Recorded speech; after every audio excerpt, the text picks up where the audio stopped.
Bismillahirrahmanirrahim. Assalamu alaikum and welcome to Sky's the Limit. I'm your host Khalid Butt. William James once said that the greatest discovery of my generation is that we can alter our lives by altering our attitudes of mind. Today, my guest is one such person. She wanted to become a doctor since she was a kid, but life took her in another direction. She became a social entrepreneur, she became a gender expert, and she became the voice of the women of Pakistan. Her name is Dr. Rakhshanda Parveen, and we are going to try to decipher the person behind the personality in this very episode of Sky's the Limit. Stay tuned.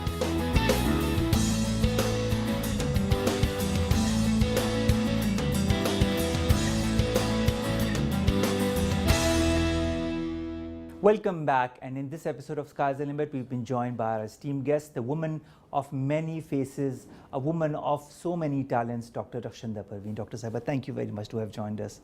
Thank you, Omar, for having me in your show. It's always a pleasure. Let's begin from the very beginning. Tell us a little bit about the early years of Dr. Rakhshanda Parveen. When she was a little girl, did she always think of all the different things she wanted to get involved in later stage of her life? As a little girl, I always wanted to be a medical doctor and to serve humanity, and I had no idea of doing any job. I just wanted to be with my patients, and I used to play, that I'm a doctor, and because there were many doctors around me in the family, in the circle of family friends, so there was no other dream. And when I grew up a little, still I was a little girl, but in my pre-teen years, I started writing. And because I had this kind of family environment that I used to hear about politics, about economy, about some very serious issues. So I also got interested. And before writing, I must admit that I also started reading a lot. I mean, reading is never enough, but if I look back and compare myself with children of today, then I read a lot. And I was Speaking of reading, at what age did you start reading, and who was your inspiration as far as authors and the person who inspired you to go for different kinds of books is concerned? Was it one of your parents? Was it one of your teachers? I started reading at a very early age. My father, who was a scholar and an educationist, he was also surprised at how could I read such difficult words. But I started reading at a very early age, and so there was a huge collection of books, both in Urdu, English, even in Persian, which I could never master, and in other languages. So I had a pretty wide variety of choices, but I started with Iqbal, and in English with children's fiction. Enid Blyton, our favorite of all, who belongs to my age group. And then, of course, my father started giving me some classics. Sometimes, he used to sit with me to go through the original version, and sometimes the versions for children only. And those who have lived in Islamabad, in that area, they must have remembered that there used to be a very good library, British Council, which was accessible. So in Melody Market. In Melody Market, and my first school was also close to that, Islamabad College for Boys. And so really it was a very inspiring and enriching environment that I was there. So it was so I was surrounded by the books, and maybe due to the type of the family I have, there was no concept of going too much outside your city. So books was a real pleasure, and I really enjoyed reading. And books were also one kind of your diversion, your outing towards the world, to get to know what happened in the world, whether in the modern times or in the ancient times. Exactly. Did your father explain to you when you did not understand a certain concept in a book? He used to, but since he was a writer, and he has his own commitments, so people used to think that since I am doing some writing and I'm interested in books, it is because of my father. Of course, some genetic influence must be there, but it was all by myself. So I used to think that what does it mean. So, but I never bothered at whether I'm getting the right meaning or not, because I always satisfied myself that just like that I cannot understand abstract art. So why should I be worried? It's not a competition. So I was like not that competitive in in that particular area, but in studies I always wanted to be a doctor, and since I knew that I had to compete on merit because of the system of education that is still prevalent here. Were you an only child? No. I'm the eldest in the family. I have 2 other siblings, a younger sister and a brother. Anyone else in your family, as far as your siblings are concerned, also interested in reading? They all are interested in reading, but they have followed different careers. All right, like which? Business administration and information technology, and my younger sister has eventually landed into diplomacy, politics, and so she's there. All right. So 3 different careers, 3 siblings, 3 different mentalities, 3 different ways of looking at life and understanding life.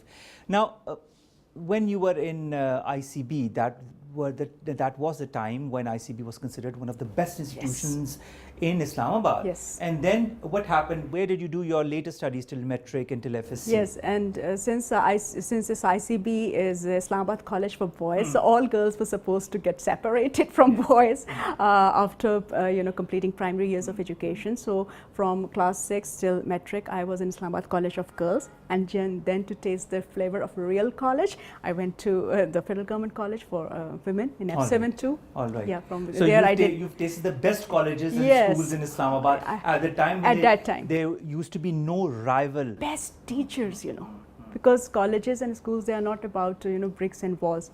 Well, that also matters now, because I think I'm one of those lucky children who actually witness huge campuses and grounds, and but I had I had the opportunity of meeting some of the best teachers in ICB and ICG in Federal Government College for Women. Dr. Rakhshanda, at the time when you were a kid and you were growing up and so much into reading, which is a bit unusual for that age, were you in the company of other girls or boys who were also into reading in school or in college? There were some, not many. All right. And amongst the teachers, were there some who were very happy by the fact that you read a lot, who promoted that factor? Actually, it was because of my teachers in English and Urdu literature, because they used to actually tell us that we should be reading these books. They used to suggest certain books. So they were really happy with girls or students like myself, because then they could take us to different essay writing competitions, and they can take us to different debates and other extracurricular activities that could be benefited by our reading habits. Did you participate in debating competitions and other such habits that were creative? Yes, that were, but I always wanted to be very good in sports, but I couldn't. But I was very much into cricket. From the other side, while sitting, I used to watch and I used to write about it. All right. Yeah, but I used to participate very actively in quiz competitions. And as I told you earlier, that since I was very much apprehensive about getting admission into a medical college, so I could not afford that I can spend most of my time in extracurricular activities. So I was mostly into those competitions which were in which I was taken suddenly, or when the actual person dropped, and my teachers used to rely on me, or it was an extempore speech competition, then I need no preparation. So that was, my and you youth. must have been an extraordinary replacement. I can't say, but I did win some prizes right. when there were those who were my contenders who were with me. They were really excellent. They were superb. They were known as best debaters, and I was like an occasional participant. But I used to make it. Of course, I had my failures as well, but yes, I was All there. right. When I was a kid, I also wanted to become a doctor since I was a kid. This was also something that was in my head. But let me narrate to you a little incident. I was in government college, and I got admission in Rawalpindi Medical College. My English literature teacher came to me and said, I need to talk to you. And he said, Umar, do not go to medical college. I don't see you in the long run being a doctor. I don't see that you have that thing, you have that interest, but you are more suited for the arts. and I totally neglected him. And he said, go something else, do business administration, but be in medicine. I see you becoming a doctor, but I feel you have other capabilities that are much stronger than that. I kind of didn't listen to him. I was so much into getting into a medical college and becoming a doctor. Did that ever happen to you? Yes, but a little different from your experience. When in my days, there was a gap between the time that you pass your FSC and have to enter into a medical college. There was a gap of 1 year. Exactly. Yeah. So I thought that I should, how can I remain at home? I should be studying, but I don't want to study physics and biology anymore. So I thought I will do, I will start officially reading literature in English. And so I said, I will take these subjects. And then the college administration told me, you cannot because you are from the pre-medical group. So there was another girl actually who stood first in the Federal Board of Intermediate, and she was also into literature. She was a brilliant student, Azra, I still remember. So both of us ganged up and we went to our principal and we said that we want to study literature for just, for a couple of months maybe. And if we get admission, of course we will be leaving, but we want to, have this experience. And she said, no, because you are from the sciences students. And then we feel a little insulted and said, okay, please allow us and we will go through the test, if there is a test, so that you can see that we meet the minimum standards. And both of us stood first in that test. Oh. And that paved the way for other girls, because it was not me and my friend who was brilliant. There were other students from pre-medical group who had rather grim chances of getting into a medical college, and they do not want to study science further, and they want to study literature. So they also, were allowed to sit in that test. And those, my friends, and not so friends from arts, they were very, very unhappy, and they say, oh, these sciences students, they're everywhere. And we faced a similar dilemma that after becoming the doctors, and doctors, they're still very unhappy with their service structure, and you want to enter into a competitive exam and to go there, and hey, why you're a medical doctor, and why you are here? So you doctors are everywhere, and you try to snatch opportunities from us. I said, no, we are just human beings, and we follow right-based approach, and we have the right to study, to experience whatever we want, whatever is legal in this country. All right. So which was the medical college that you entered? I went to Punjab Medical College. All right. That is in Faisalabad. I have to tell you, because still today, if you're from Islamabad, you have to be a little snob. Say, oh, which medical college was that? Where is it? I said, not in Mars. Yeah, because it was, because I told... for Islamabad, yes, the only for college Islamabad, was Rawalpindi Medical College. But I told you that because of that quota system, and if you have to compete on federal domicile, so I was just placed there. So I was like, oh, where is it? And I was not resourceful enough, or my father was resourceful enough to get me migrated to this Rawalpindi Medical College. But I was like, I said, okay, let's see what is it. And of course, initially I was very unhappy that where I'm going, I have no idea. And my friends and my family is also making fun of me that you're going to Faisalabad and what would you do there? And but when I went there, I saw another world. Not only the physical building of that college, I think it's the most beautiful college. I mean, if from the outward appearance, but the best thing that Faisalabad has given me, apart from giving me the opportunity to earn my degree in medicine there, that I came to know about real Pakistan. And for the first time I realized that I live in a capital, and that is rather too far away from Pakistan. But Faisalabad is a city that is known for all the business empires for all the, as yeah, well. they are rich people. So I can see that dichotomy more visibly there. Pakistan of masses and Pakistan of classes. All right. Rakhshanda, the fact is that when you are based in Islamabad, and you've been based all your life in Islamabad, when you have to move to another city, especially for education, the parents are very wary, especially when it comes to girls. Was it the case with you as well? My parents used to get very worried, and we used to make fun of that statement when they used to say, oh, these 10 girls are going all alone and what will happen to these girls? And we used to make fun of it, oh, we lonely girls and we need protection. But we realized that parents have some valid reasons. But that experience gave me a lot of confidence and a lot of what do you call today, empowerment. Right. Empowerment, because you have to actually experience, you have to take risk, otherwise you cannot empower yourself.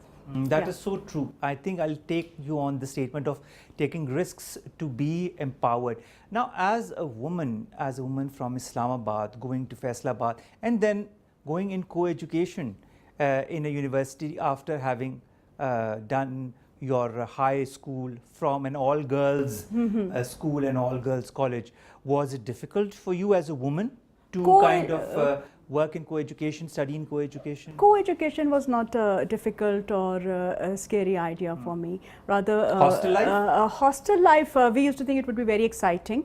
Of course, there was some undesirable experience as well. But now when I look back, it contributed a lot in making what I am today. All right. So I think there's no harm in experiencing life as a hostelite. And if you haven't been to any co-education scenario, you should experience it. All right. Now, Rakhshanda, you finish your MBBS, but at the same time, you begin voluntary work during your MBBS. Yes. Where and how did the first opportunity come your way? Those opportunities were provided by the college. There were a lot of patient welfare societies, and they were doing a lot of welfare work. So I got there was a selection process by some very good patient welfare societies, and I worked for that. And that opportunity took me to villages around Faisalabad, where I really experienced rural life, and I really where I actually witnessed the miseries, the deprivation. And then I used to feel very proud that I am in a profession where I could help. I was wrong, because where as a student you are more optimistic or you're foolish, you don't know. Practical life teaches you otherwise? Yes, because you cannot, because when you're working for a patient welfare society, you do fundraising, you get money, and you see that you're distributing medicines, you're organizing camps, and you're actually helping, and you can see the tangible gains. But when you are into practice, people and society and life demands that you have to actually take money.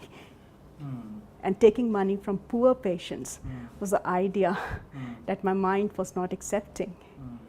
And but I had to do something to sustain myself as well. Any experiences that you remember from your college life when you were working for these organizations that prompted you to move away from that medical profession and go more towards working for the society, for the public of Pakistan? At that time, that never occurred to me that I could be anything but a clinician. But I used to think about those issues outside the domain of clinical practice, like when women, like we did, all of us did residency in obstetrics.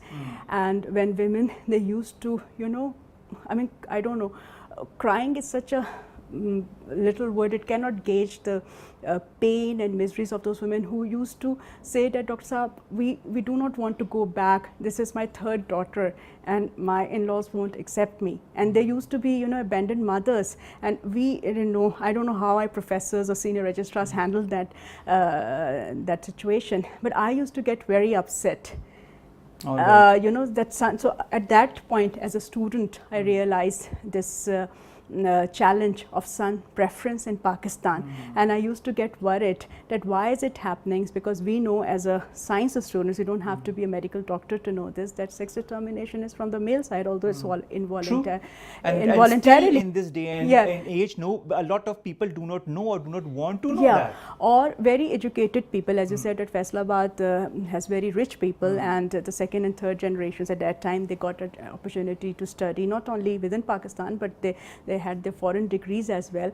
And when our senior doctors used to tell that, look, this is the time now when they offer cesarean section, for instance, and now is the time to go for permanent contraception and allow us to do the tubal ligation. And the husband, very educated husband from civil and military bureaucracy, they used to refuse. No, we want son and we want to take the risk. So that used to upset me. And I used to think that, does education change the mindset? And what is the boundary of a doctor? Because we can only offer some informed choices. We cannot produce consent on behalf of our patients or That's their so true. caretakers. That's so true. And what is the status of women? And what I realized at a very early stage, that well, poverty has its own dynamics, but but even those women who are from not so poor class, or who are actually from very rich families, not necessarily they are also empowered. I think women empowerment and being rich or poor are two very different things. Yes. But a lot of people kind of mix them together, but Yes. it is not the case at all. Yes, because I have witnessed as a common woman in Pakistan and as a woman medical doctor, that even very rich and even educated women, they suffer from poverty of opportunities, if not poverty of income. Dr. Rakhshanda, is that the reason why after doing your MBBS you went for Masters in Public Health instead of going for a specialization? No. So what's the reason? Due to a set of personal and professional circumstances, All right. with a heavy heart, I made a transition from Oh. clinical medicine to public health. All But right. before going for my master's, I actually did a job. And I became the first trainer in Pakistan for launching a project that is based on the concept of social marketing. Tell us a little bit about that. Yes. So as I said, that it was a mix of personal and professional circumstances. Job structure is still not very stable for doctors. So it was very difficult to continue with that stipend that I was getting with the changed circumstances in my personal life. All right. My parents, just like most of the parents in Pakistan, they wanted me to get married. So I had an arranged marriage, and that ended into a flop. All right. So I became a single mother at a very early age. So I decided that I have to be economically independent, because I took a very bold, very unusual decision, because stepping out of an abusive relationship is still not considered very appropriate. And at a young age with a child. Yes, and that too, 24 years back. So it was like a Times taboo. were very different at that Yeah, time. times were very different, when it is a difficult subject to talk about. So I started looking for a job, and luckily I got 2 jobs. One was with that public health, one was in the public health domain, and I was selected as the trainer for doctors and on contraceptive technology, and so that was the the proper job, which is seen as proper job. The other was unusual thing, but I applied for that and I got selected, and that was my job with Pakistan Television as the anchor for live morning transmissions. Then PTV was looking for young people who could do some live morning shows, and I went for audition. All right. So they selected 4 young people in 1995, 2 women and 2 men. So I was one of those 4 anchors. How did it feel doing 2 very different things at the same time? And being in front of the camera, was it easy for you at that age? Actually, young age is very crazy period, and if one remains crazy, one remains young.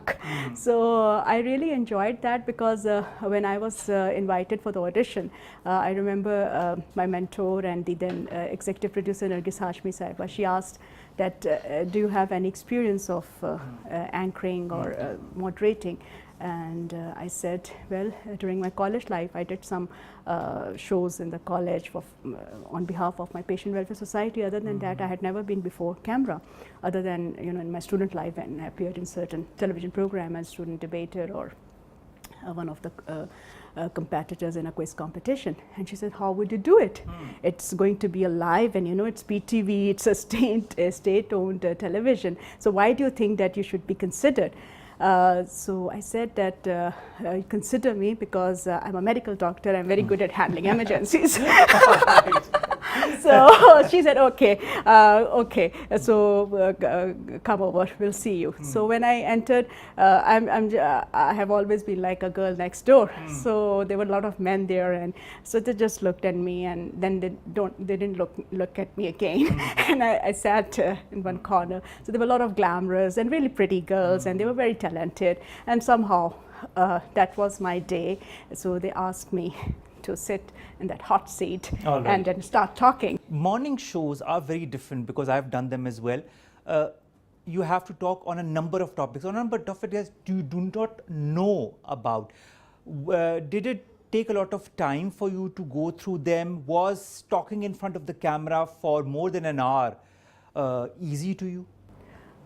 In fact, it was, because by that time life has taught me so much that everything started appearing easy. All right. And as we discussed earlier, a little earlier, about that reading thing, so that actually helped me, because I knew a little about everything, little, and you at could that put time, those little yes, excerpts from the different books. From different books. I started actually a television book club. In that program, I used to anchor a 2-hour morning transmission, and that opportunity also offered me another opportunity, that I was asked to anchor current affairs show from the morning, because actual anchor who was within that segment, who was very famous anchor and journalist now, Talat Hussain, due to some reasons he left, and the then producers were not happy with the replacement. So they said, Dr. Rakhshanda, do it for 3 days, because we want a real anchor to do it. And I was very flattered. And the other reason was that for the current affairs program, you know, so different were those days. You were not required to put makeup. So I was very happy, because whatever little makeup I used to have for the morning show, even that was gone. So I was very happy, because after doing that show that used to end at 9, I had to leave for my 9-to-5 job, and for that I had acquired a special permission from my employers. So I was very happy. So I was so that was really a very important experience in my life, because I learned so much about life, about Pakistan. People used to look at you with so much hope, actually. We used to receive letters from so many different parts of Pakistan. So it was like an ongoing research for me. And when I used to go in with my official hat, and then people used to recognize me, they used to trust me. So so that was such a huge responsibility. Because for them, you were a person appearing on television, talking about things that you knew about, and talking about things that mattered. Yes, and there was only one channel, we have to realize. So by default, actually, they were forced to look at this screen only, and they used to recognize me. So I'm so much thankful to PTV and to my audience. And now when I go to the field, and grown-up men in civil military bureaucracy in different industries, they know you. They say that, we were kids and you used to show us cartoons, and we remember you. So that gives you, a kind of confidence that you've done something for them. And they said that we got inspired, because I never use this word inspired for myself, but we thought that we can do different things because you are doing it. So I was like a juggler for them. I was showing them cartoons, then I was talking about politics, and then I was talking about women's health, and then I was interviewing the celebrities, and I met a lot of celebrities. Yeah. Of course, television gives you that opportunity to meet so many people and talk about so many subjects and understand so many different things that as a professional you might not have gone through or understood while talking to those different specialists of those fields. We will continue our conversation with Dr. Rakhshanda Parveen, talk about all the other fields she has delved into, but after a short break. Stay with us.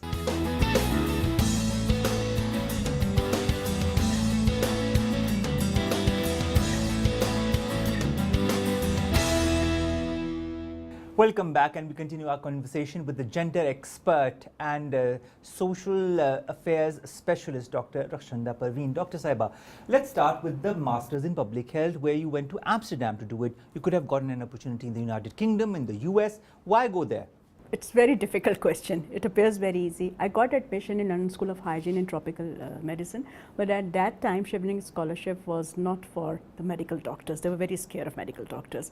So the quickest opportunity I received from Amsterdam, And I said, okay, why not? Let's explore it. And that's how I landed there. All right. How was the experience there doing your MPH? It was splendid. It was an international course. I met brilliant minds from Africa, from South Asia, from other countries of the world. And that was the experience that actually consciously made me aware of the relevance and benefits of embracing diversity and changes. When you talk of diversity and changes, you did your specialization in gender equality in reproductive health. Now, this is an issue that is very prevalent here in Pakistan, in South Asia as well as we speak.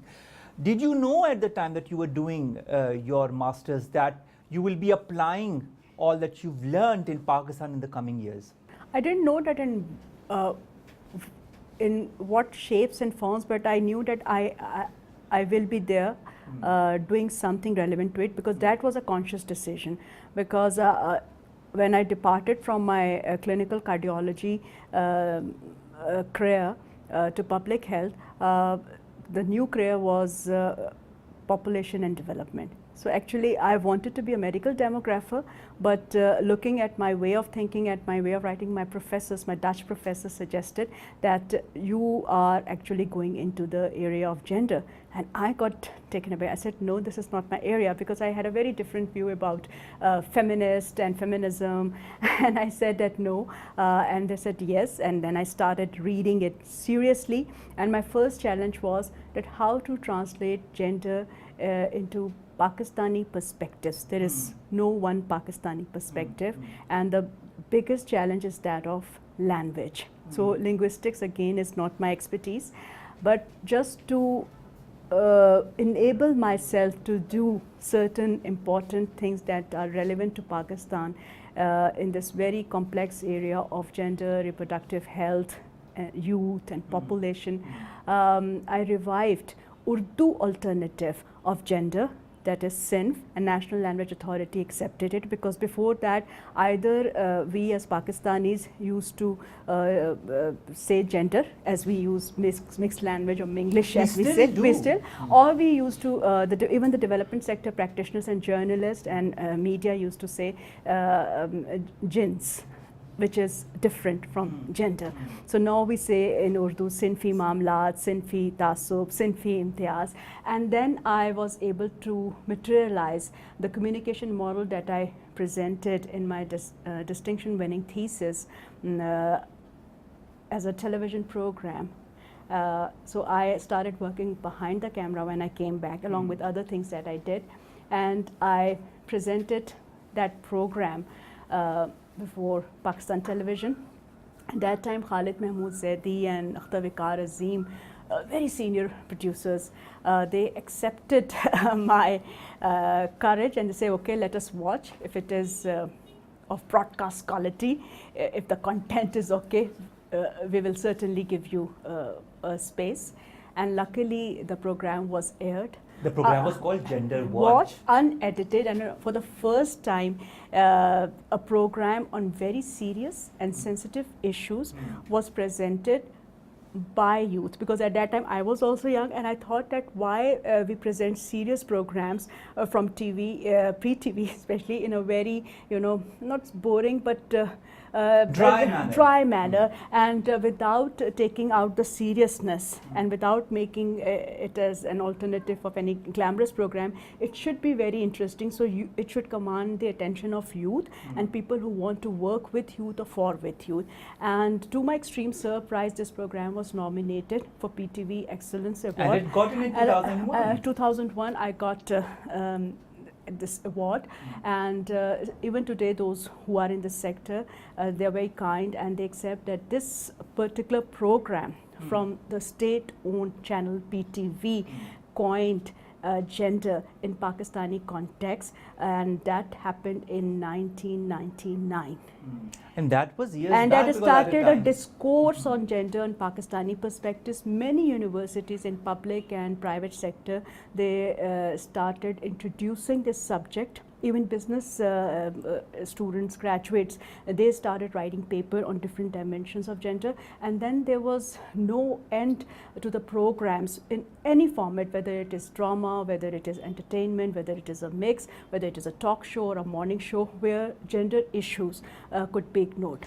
So I have I do not say that I'm proud of it, but I'm really very happy that I was able to make some difference, that we can do things which appear very sensitive or too bold, or we are sometimes that we are scared that society or state may not accept us. I think it's all in the way you present yes, the subject matter. If you are conscious of the culture, if you know little bit about the art and science of communication, if you know that what is socially acceptable or not, you can do wonders. And there is no such thing as just a TV show. TV influences us. TV has actually teaching us how to think about ourselves even when we are in our bedrooms. So never, never underestimate the relevance and significance and influence of television in our lives today. And last but not least, TV is the executive club of the excluded masses, and this is where I belong to. All my life I have worked with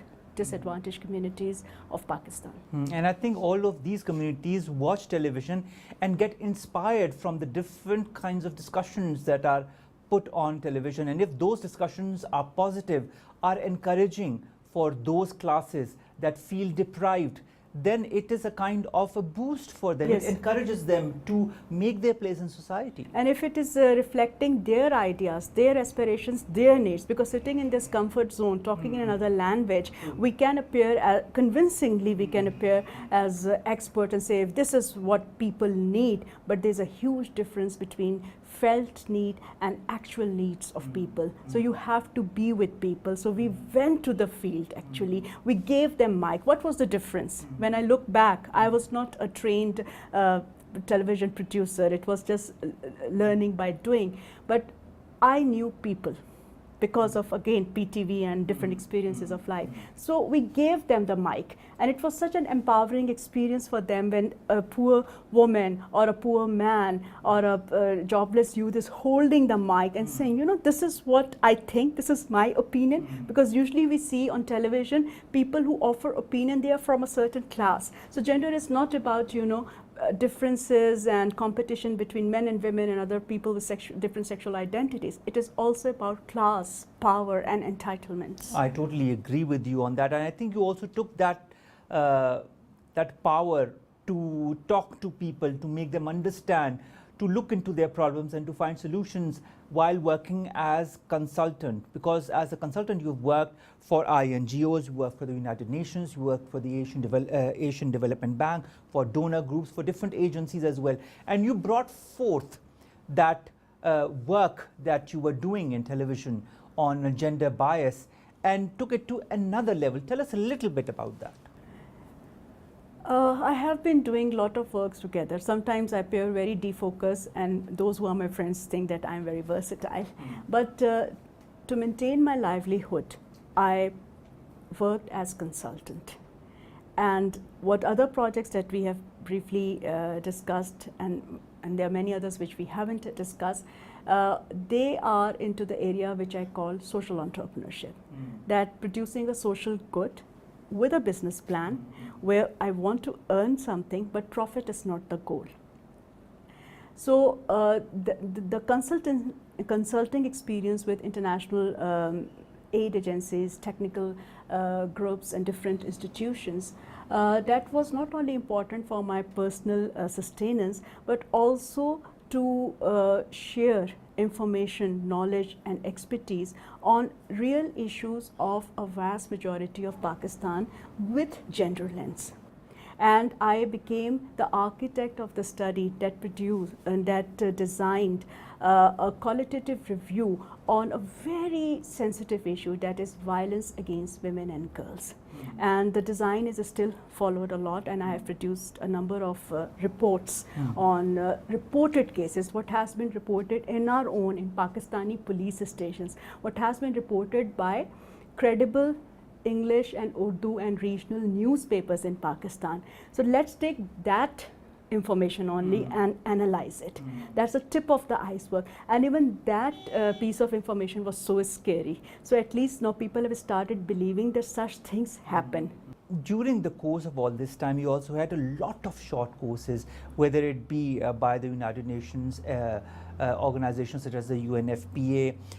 You went to the University of Cambridge, where you also did a short course in population and development. You also did an advanced course on TV production on HIV cases, which is also very prevalent issue nowadays. Also on health systems, visual storytelling, a legislative fellow at the Department of State in the United States. You did a Brown International Advanced Studies Institute fellowship as well from Rhode Island way back in 2015. And from the NDU, that was your last training that you did, was in National Security Workshop in 2017. How have all of these helped you shape up as a better professional? Each training and each fellowship has its own significance. I wanted to complete my post-graduation as a doctor of public health. I lost that opportunity twice due to a set of other reasons because of activism. I faced violence at different levels, from the state level as well. So I decided that I will continue learning. And the only thing that I can do in the given circumstances to go for relatively shorter courses. And those courses, most of these were earned through fellowships, through a very competitive process. So that also, helps you in growing and seeing where you are, because I wanted to evaluate myself as well. And whenever I and many others who receive any scholarship, it's a matter of pride for whole Pakistan that a Pakistani student or Pakistani fellow has been selected. So I'm very, very much thankful to all those governments who are investing in Pakistani students and Pakistani development practitioners and offering them opportunity to learn and grow. All right. Now, from mentoring startups to your work in Sachet, which led to your working on the gender bias program for television, for which you won an award. Then you begin work for an organization that's called Rakshi. That's Creative Anchor by Rakshi. When I left my formal career with UN, I co-founded a non-profit called Sachet, and that was the product of one of the very first incubators, because now these are the buzzwords. At that time we used to call it Resource Center, Agahi. Agahi is a two-word meaning awareness and insight.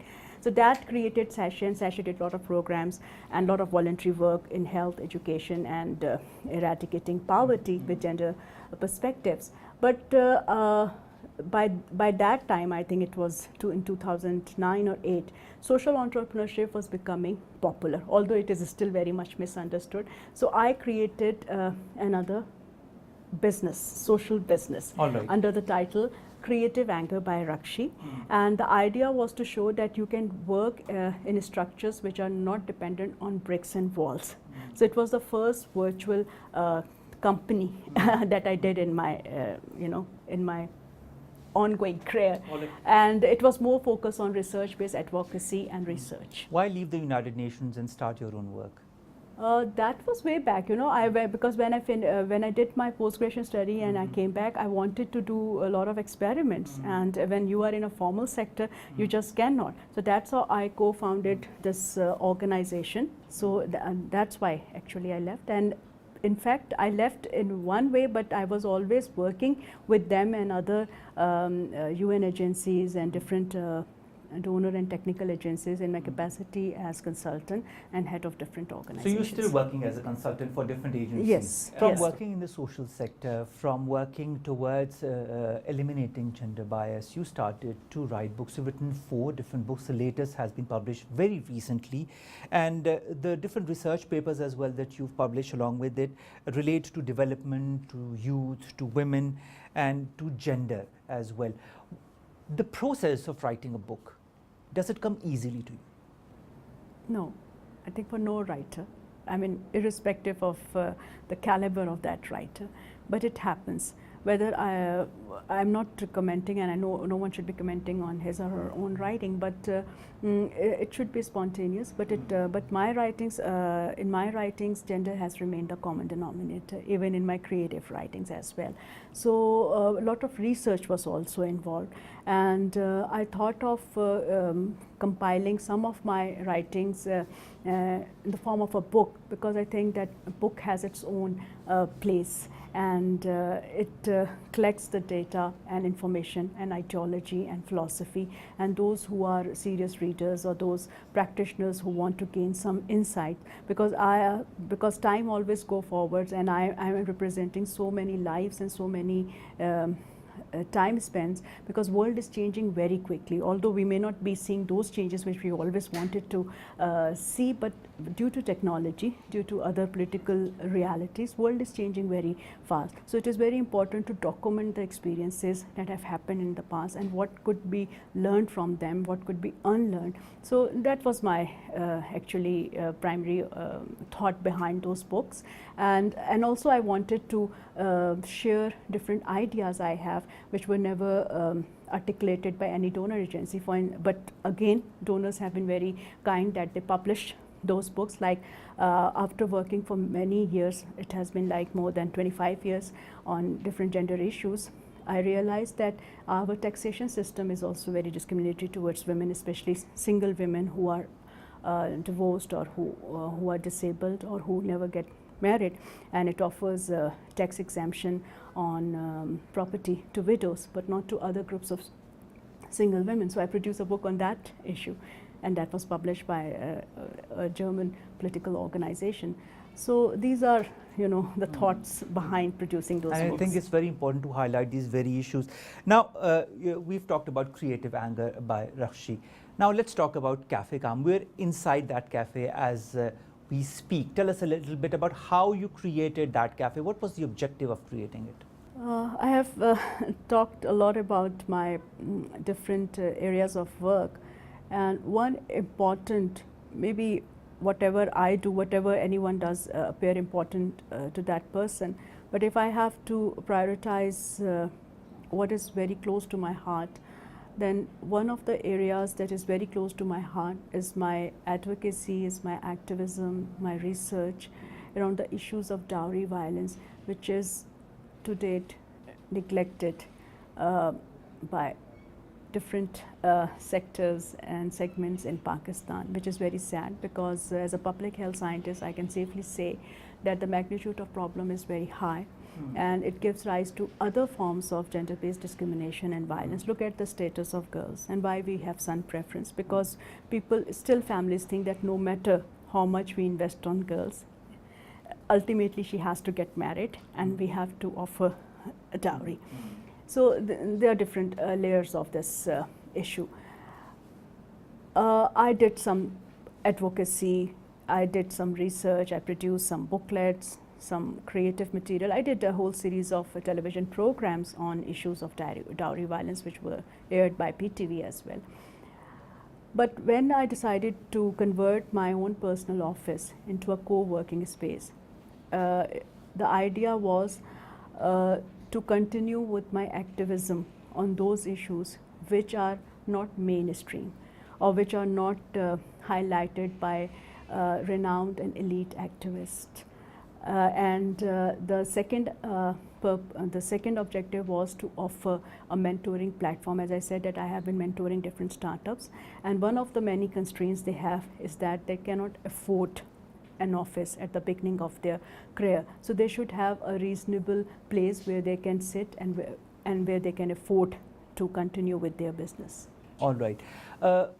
You've been awarded for all the work that you've done during your lifetime, whether it be in the form of Television Excellence Awards or recognition awards on social entrepreneurship, or by the USAID, or by the Ministry of Population, or you were also nominated as a representative of Pakistan on behalf of an NGO in Bangkok by the United Nations. All these recognitions, these awards, these certificates that are given to you, do they have a certain meaning for you? Yes, because I am an activist. I believe in power of passion, and I will continue to work for issues that are close to my heart, that are relevant to Pakistani communities. I am not a person who is hungry for projection or who runs after awards, but awards and recognition actually support the cause.